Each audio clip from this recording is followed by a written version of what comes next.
Guys, alam nyo po ang masarap na ka-partner ng santol? My favorite santol.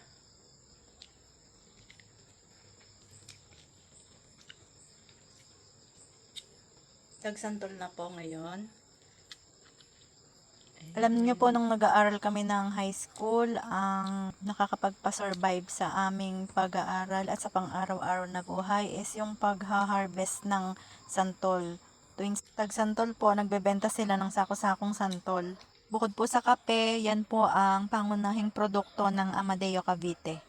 Nakakasama po kaming magkakapatid sa mga field trip kapag may harvest ng santol at coffee beans galing sa aming lolo at lola. Kaya yan po ang prutas na pinakamalapit sa aking puso.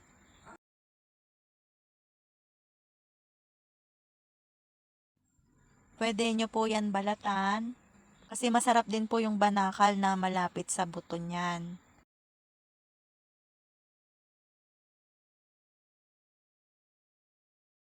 At nagamit ko na naman po ang filter.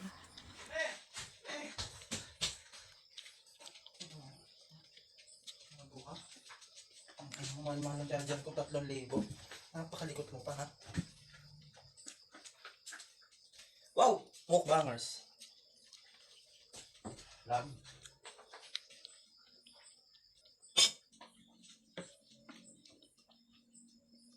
Asim.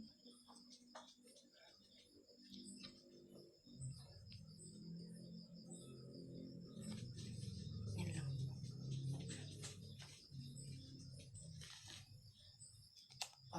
Diba?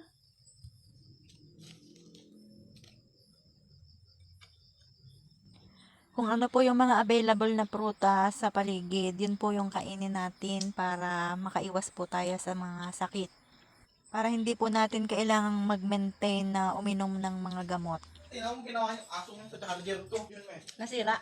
Oo, hindi nga nagawa na eh. O diba, ang bait talaga ni Tali.